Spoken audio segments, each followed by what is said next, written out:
আসসালামু আলাইকুম রহমতুল্লাহ। বন্ধুরা, আশা করি আপনারা সকলে ভালো আছেন। তো চলে আসলাম আপনাদের জন্য নতুন আরেকটি ব্লগ ভিডিও নিয়ে।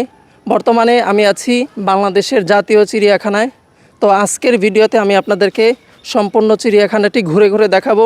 কোথায় কোন প্রাণী আছে সেগুলো দেখানোর চেষ্টা করব। তো সকলে ভিডিওটি কন্টিনিউ করুন। তো কথা না বাড়িয়ে আজকের ভিডিওটি শুরু করা যাক। বন্ধুরা, বাংলাদেশের যে কোনো প্রান্ত থেকেই মিরপুর চিড়িয়াখানায় আসার জন্য আপনাদেরকে প্রথমে মিরপুর 1-এ আসতে হবে এবং সেখান থেকে একটি রিক্সা ভাড়া করতে হবে, যার ভাড়া পড়বে 40 টাকা। তো আমরা মিরপুর 1 থেকে একটি রিক্সা ভাড়া নিয়ে চলে আসলাম মিরপুর চিড়িয়াখানার দিকে। তো এটা হচ্ছে মিরপুর চিড়িয়াখানার বাহিরের দৃশ্য। বন্ধুরা, দীর্ঘ সময় জার্নি করার পর অবশেষে আমরা বাংলাদেশের জাতীয় চিড়িয়াখানা পৌঁছে গেলাম। দেখতেই পাচ্ছেন বর্তমান চিড়িয়াখানার গেটের সামনে অবস্থান করছি, আর ওই পাশে টিকিট কাউন্টার, সেখান থেকে আমরা এখন টিকিটটা কেটে নেব। তো চলুন যাওয়া যাক। বন্ধুরা, চিড়িয়াখানা খোলার সময় হচ্ছে সকাল 9টায়। তো আমরা অনেক আগেই পৌঁছে যাওয়ার কারণে আমাদেরকে কিছু সময় টিকিট কাউন্টারে অপেক্ষা করতে হলো। তো পরবর্তীতে টিকিট কাউন্টার খোলার পর আমরা টিকিট কেটে নিলাম। জেনে রাখা ভালো, এখানে জনপ্রতি টিকিটের মূল্য হচ্ছে মাত্র 50 টাকা করে। তবে 2 বছরের বাচ্চাদের জন্য এখানে প্রবেশ মূল্য একদমই ফ্রি। বন্ধুরা, চিড়িয়াখানায় প্রবেশের সাথে সাথেই আমরা এখানে একটি তথ্যকেন্দ্র দেখতে পেলাম। আপনারা চিড়িয়াখানা সংক্রান্ত যে কোনো বিষয়ে জানতে চাইলে এখান থেকে যে কোনো তথ্য জেনে নিতে পারেন।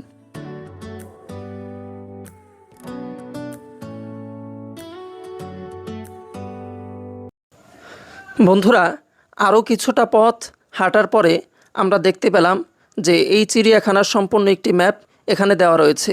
আপনারা চাইলে এখান থেকে সম্পূর্ণ চিড়িয়াখানার ম্যাপটি দেখে নিতে পারেন। তবে আমি আপনাদেরকে বলবো, এই ম্যাপ দেখে আমার মনে হয় আপনাদের কোনো উপকার হবে না। এর চাইতে এখানে প্রত্যেকটা রাস্তার মোড়ে মোড়ে অনেক সাইনবোর্ড দেওয়া রয়েছে, যেগুলো দেখে আপনারা সহজেই পথ চিনতে পারবেন।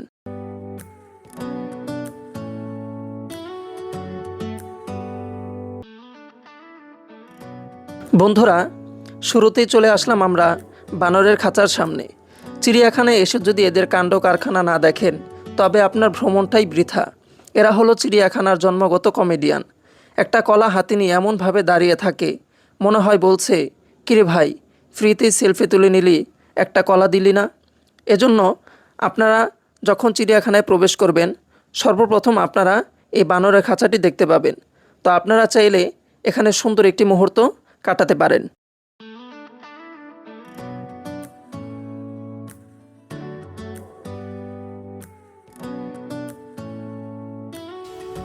বন্ধুরা, চিড়িয়াখানায় প্রবেশের সাথে সাথেই ওই পাশে হচ্ছে বানরের খাঁচা, আর আপনারা এই পাশেই বিভিন্ন পাখির, বক, আরও অন্যান্য প্রজাতির পাখির খাঁচা পেয়ে যাবেন। দেখতে পাচ্ছেন এখানে কি পরিমাণে পাখি, বক রয়েছে। এগুলোকে বলা হয় পেলিক্যান। দেখতে কিন্তু খুব সুন্দর। বন্ধুরা, চিড়িয়াখানাতে যতগুলো পাখির খাঁচা রয়েছে সবচেয়ে বেশি পাখি রয়েছে এই খাঁচার মধ্যে। তো আপনারা এখান থেকে খুবই সুন্দর একটি দৃশ্য উপভোগ করতে পারবেন।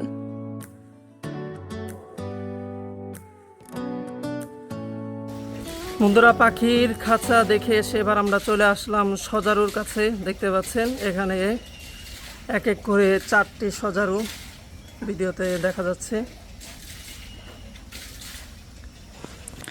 বন্ধুরা, সজারু দেখে এবার আমরা চলে আসলাম মিরপুর চিড়িয়াখানার মধ্যে সবচাইতে আকর্ষণীয় যে প্রাণী, সেটা হচ্ছে রয়্যাল বেঙ্গল টাইগার। এই যে ইনি হলেন আমাদের বনের আসল ডন। ওনার ভাবসাব দেখে মনে হয় উনি যেন বলছেন, কাউকে কিছুই বলার নেই, আমি নিজেই একটা বিস্ময়। সারাদিন এমনভাবে ঘুমান যেন মনে হয় রাতের বেলা ইনি ঢাকা শহরের সবথেকে বড় নাইট শিফটের ডিউটি করেন।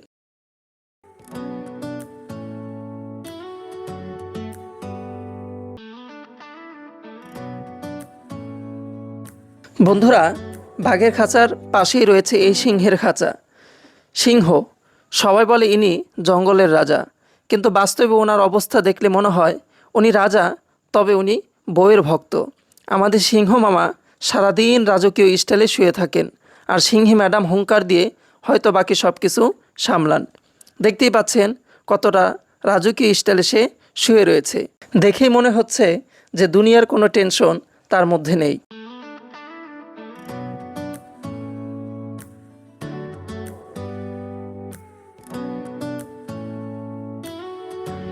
বন্ধুরা, এখন আছি হচ্ছে আমরা ভাল্লুকের খাঁচার সামনে। দেখতে পাচ্ছেন ওই যে ভাল্লুক, সে এখন গোসলে ব্যস্ত। খুব সুন্দর লাগতেছে তাকে গোসল করতে দেখে। আর একেবারে কাছে দেখতে পাচ্ছেন এই যে একটা ভাল্লুক বসে আছে এখানে। তারা দুইজনে একসাথেই থাকে। এখানে এটা বসে আছে আর ওইটা ওই যে ওখানে দেখেন গোসল করে উঠলো। এবার এখন সে হয়তো খাবার খাবে, তার খাবার দেওয়া আছে।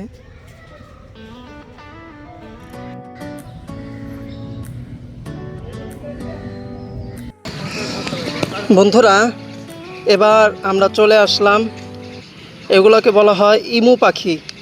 দেখতে পাচ্ছেন পাখিগুলো কত বড় বড় হয়ে থাকে। তো এর চাইতেও বড় পাখি হয়ে থাকে উট পাখি, তো সেগুলো আপনাদেরকে দেখাবো। তো আগে ইমু পাখিটি দেখুন, এর পাগুলো এবং এর দেহের যে আকৃতি অনেক বড়। বন্ধুরা, বিশ্বের দ্বিতীয়তম পাখি ইমু পাখি। এই পাখিকে নিয়ে রয়েছে খুবই মজার একটি ঘটনা। অস্ট্রেলিয়ায় 1932 সালে এই ইমু পাখিগুলো ফসলি জমিগুলো নষ্ট করে ফেলতো। এজন্য তাদের বিরুদ্ধে অস্ট্রেলিয়া সরকার সেনাবাহিনী পাঠিয়েছিল মেশিন গান নিয়ে, কিন্তু তাদের দৌড়ানোর তীব্রতা এতটাই ছিল যে সেনাবাহিনী তাদের সাথে ব্যর্থ হয়েছিল। বন্ধুরা, বর্তমানে আছি হচ্ছে কেশোয়ারির সামনে। আপনারা ভিডিওতে যে প্রাণীকে দেখতে পাচ্ছেন সে এখন খাবার খাচ্ছে, এটার নাম হচ্ছে কেশোয়ারি। তো এই প্রাণীটা দেখতে পাচ্ছেন কত সুন্দর আর কত বড়। এর গলার যে রংটা, এটা সত্যি প্রশংসার যোগ্য, খুবই সুন্দর। বন্ধুরা, এবার আমরা চলে আসলাম ময়ূরের কাছে।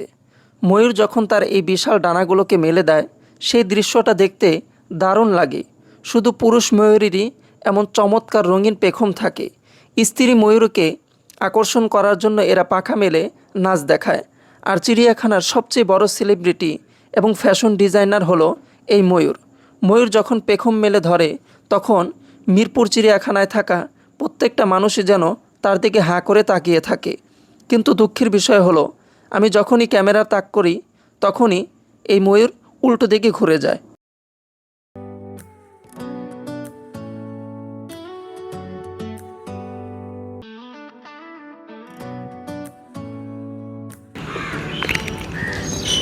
বন্ধুরা, ময়ূর দেখার পর এবার আমরা চলে আসলাম পৃথিবীর মধ্যে সবচাইতে উঁচু গলার যে প্রাণী, সবচাইতে দীর্ঘ, সবচাইতে লম্বা যে প্রাণীটি হয়ে থাকে, সেই প্রাণীর খাঁচার সামনে।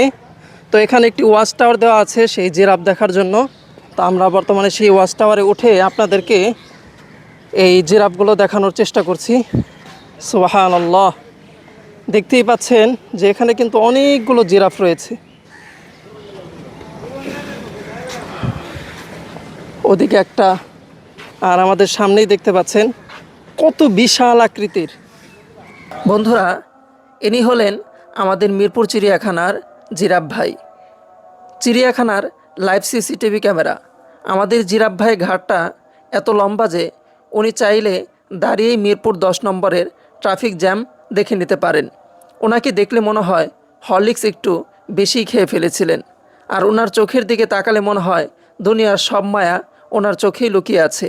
বন্ধুরা, চিড়িয়াখানায় যে লাইনে আমরা জিরাফ দেখলাম, সেই লাইনে আপনারা গাধা দেখতে পাবেন, জেব্রা দেখতে পাবেন এবং আরবীয় ঘোড়া আছে, এবং তারই পাশে রয়েছে নানা রকমের হরিণ। বন্ধুরা, বর্তমানে আছি হচ্ছে আমরা হাতির খাঁচার সামনে। দেখতে পাচ্ছেন হাতি যেখানে রাখা হয় এটার এরিয়া কিন্তু খুব বড়। বন্ধুরা, শিকলে বাঁধা এই হাতিগুলোকে দেখে বড্ড মায়া লাগতেছিল। এই বিশাল আকৃতি এই প্রাণীটিকে দেখলে মনে হয় সৃষ্টিকর্তা নিজ হাতে কোনো ক্রেন তৈরি করেছেন। বন্ধুরা, হাতি দেখার পর এবার আমরা চলে আসলাম চিড়িয়াখানার উটের কাছে আমরা অনেকেই ভেবে থাকি যে সেই সুদূর মরুভূমিতেই সাধারণত উট থাকে, কিন্তু না, আমাদের চিড়িয়াখানাতেও একটি উট রাখা আছে। আপনারা চাইলে এখান থেকে এসে এই সুন্দর উটটি দেখে যেতে পারেন। বন্ধুরা, উট দেখার পর এবার আমরা চলে আসলাম, দেখতে পাচ্ছেন যে প্রাণীটি এখানে বসে আছে, এটাকে বলা হয় চিত্রা হায়না। এটা কিন্তু খুবই হিংস্র হয়ে থাকে, ভিডিওতে আপনারা দেখতেই পাচ্ছেন। কিছুটা বাঘের যেমন শরীর থাকে ঠিক ওই রকম, কিন্তু এটা খুবই হিংস্র হয়। অনেক ভিডিওতে আপনারা দেখতে পাবেন। এটাকে বলা হয় চিত্রা হায়না। বন্ধুরা, চিত্রা হায়নার পাশেই ওই যে দেখতে পাচ্ছেন ভিডিওতে শুয়ে আছে সে খাঁচার ভিতরে, এটাকে বলা হয় ডোরাকাটা হায়না। বর্তমানে আমরা আছি হচ্ছে গন্ডারের সামনে, দেখতে পাচ্ছেন গন্ডারটি এখানে শুয়ে আছে। গন্ডারের চামড়া খুবই মোটা হয়, তো আপনারা ভিডিওতে দেখতেই পাচ্ছেন। তো চিড়িয়াখানায় আসলে আপনারা এই প্রাণীগুলো দেখতে পাবেন। এগুলো কিন্তু আপনি সাধারণত বিশ্বের কোনো জায়গায় একসাথে আপনি এভাবে দেখতে পারবেন না। যদি বলেন আফ্রিকার জঙ্গলে যাবেন অথবা সুন্দরবনে যাবেন, সেখানে কিন্তু আপনার ভাগ্যে থাকলে কিছু দেখতে পারবেন, আবার অধিকাংশ সময় সেগুলো দেখা যায় না। কিন্তু এই মিরপুর চিড়িয়াখানায় আসলে আপনারা একসাথে অনেক প্রাণীর দেখতে পাবেন। এজন্য আপনারা সকলেই সবসময় চেষ্টা করবেন ছুটির দিনগুলোতে বাচ্চাদেরকে নিয়ে এই চিড়িয়াখানায় ঘোরার চেষ্টা করবেন, ঘুরতে আসার জন্য।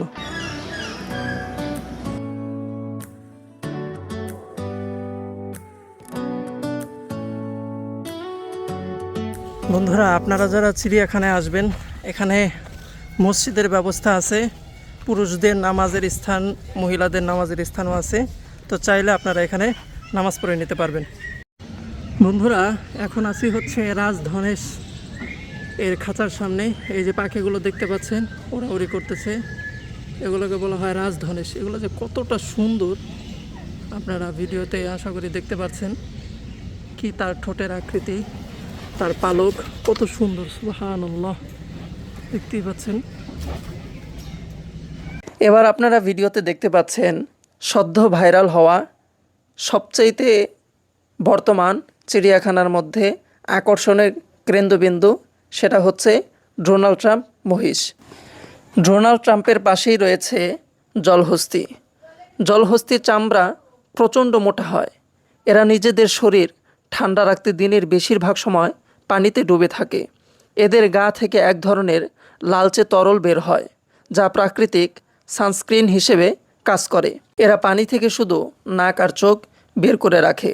সারাদিন শুধু পানিতে শুয়ে থাকা আর হা করে খাবার খাওয়াটাই এরা পারে।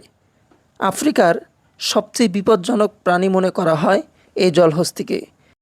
বন্ধুরা, জলহস্তি দেখার পর এবার আমরা চলে আসলাম চিড়িয়াখানার অন্যতম আরেকটি আকর্ষণ, অজগর সাপ। দেখতেই পাচ্ছেন কি বিশাল বড় বড় অজগর সাপগুলো খাঁচার ভিতরে বন্দি রয়েছে। এগুলোর সাইজের চাইতেও বড় বড় প্রাণী এক নিমেষেই খেয়ে নিতে পারে।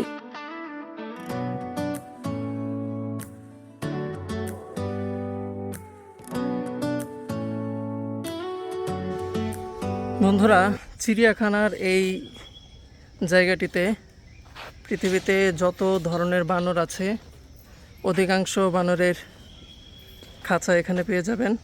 এখানে অনেকগুলো খাঁচা রয়েছে, এক একটা খাঁচাতে এক এক প্রজাতির বানর। এখানে দেখতে পাচ্ছেন এক প্রজাতির, ওদিকে প্রায় এখানে 15-16টার মতো খাঁচা রয়েছে। এই প্রত্যেকটা খাঁচাতে প্রত্যেক ধরনের, প্রত্যেক প্রজাতির বানর রয়েছে।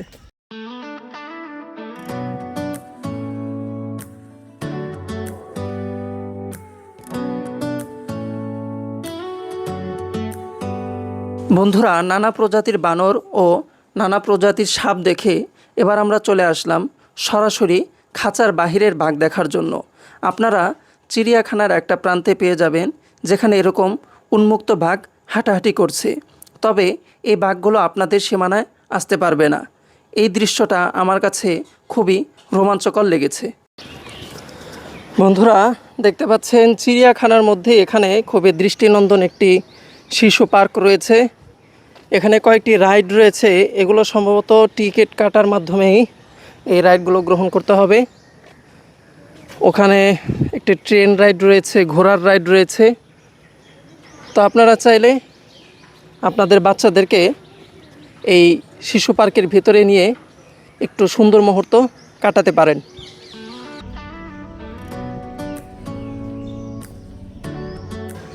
বন্ধুরা, এখন আছি হচ্ছে হাড়গিলা এর সামনে। এই খাঁচার ভিতরে যে বিশাল আকৃতির পাখিগুলো আপনারা দেখতে পাচ্ছেন, এগুলোকে বলা হয় হাড়গিলা। দেখতে পাচ্ছেন এগুলো কিন্তু অনেক সুন্দর।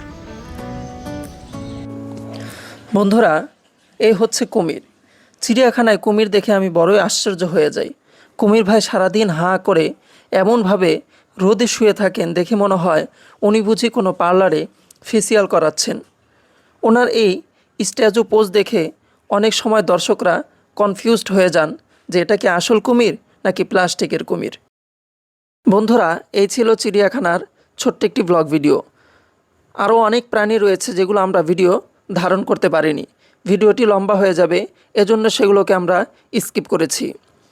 একটি বিষয় আপনাদেরকে মনে রাখতে হবে যে এই চিড়িয়াখানাটি প্রতি বৃহস্পতিবার সরকারি বন্ধ থাকে এবং এই চিড়িয়াখানার মধ্যে একটি জাদুঘর রয়েছে যেখানে বিভিন্ন ধরনের বৈচিত্র্যময় প্রাণী আপনারা দেখতে পাবেন। তো বন্ধুরা, আপনাদেরকে দীর্ঘ সময় বাংলাদেশের এই জাতীয় চিড়িয়াখানাটি ঘুরে ঘুরে দেখালাম। আশা করছি ভিডিওটি আপনাদের কাছে খুব ভালো লেগেছে।